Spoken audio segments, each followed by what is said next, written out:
Media और social media पर Saudi अरब के क्राउन प्रिंस मोहम्मद बिन सलमान के हवाले से एक दावा किया जा रहा है।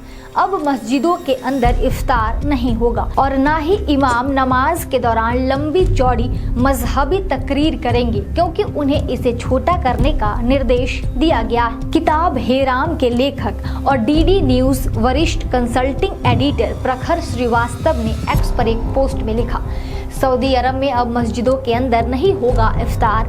प्रिंस सलमान ने लगाया प्रतिबंध। आदेश में इमामों को नमाज के दौरान मजहबी तकरीरों को छोटा करने को भी कहा गया है। वायरल दावे के संदर्भ में डी फ्रैक टीम ने कुछ कीवर्ड सर्च किया।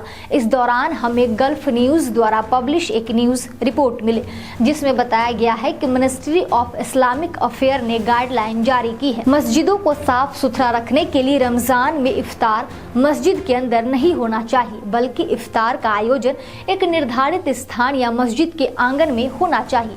साथ ही इफ्तार की सुविधा के लिए चंदा इकट्ठा करने से भी रोक दिया गया है। रमजान को लेकर इसके अलावा कई और पाबंदियां लगाई गई हैं, जैसे इसमें मस्जिदों के अंदर स्थापित कैमरों के उपयोग पर प्रतिबंध शामिल है, ताकि इमामों का ध्यान न भटके, और साथ ही मीडिया द्वारा भी इमामों के भाषण के सीधा प्रसारण पर भी रोक लगा दी गई है। रमजान में होने वाली खास नमाज तरावी के दौरान मस्जिदों के इमामों को हिदायत दी गई है कि वे अपने बयानों को छोटा रखें। इसके अलावा मस्जिद में दिए जाने वाले भाषणों में सिर्फ रोजेदारों के लिए लाभकारी बातें बताने को कहा गया है, जो रोजा के नियमों और रमजान के पवित्र महीने की खूबियों पर प्रकाश डालती हो। साथ ही इफ्तार के तुरंत बाद होने वाली नमाज और अजान के बीच कम से कम 10 मिनट का समय देने की बात भी कही गई है। इस गाइडलाइन में अजान, नमाज और इफ्तार समय पर करने के लिए कहा गया है।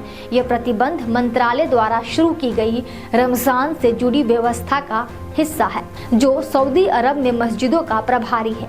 आपको बता दें कि पिछले साल भी सऊदी अरब को लेकर एक दावा किया गया था कि यहाँ मस्जिदों में लाउड स्पीकर बैन कर दिया गया है, जबकि मीडिया रिपोर्ट्स के अनुसार आम नमाजों में सिर्फ अजान और इकामत के लिए बाहरी लाउड स्पीकर इस्तेमाल किए जाने को कहा गया था, जबकि पूरी नमाज के लिए बाहरी लाउड स्पीकर के इस्तेमाल पर पाबंदी लगा दी गई थी। डी फ्रैक के फैक्ट चेक से स्पष्ट है कि सऊदी अरब में मस्जिदों के अंदर इफ्तार न करके मस्जिद के आंगन या किसी निर्धारित जगह पर ही करने के लिए कहा गया है। दूसरा, इमामों से तरावी के दौरान तकरीर को छोटा करने को कहा गया है, न कि आम तकरीर। इसलिए सोशल मीडिया यूजर्स का दावा मिसलीडिंग है।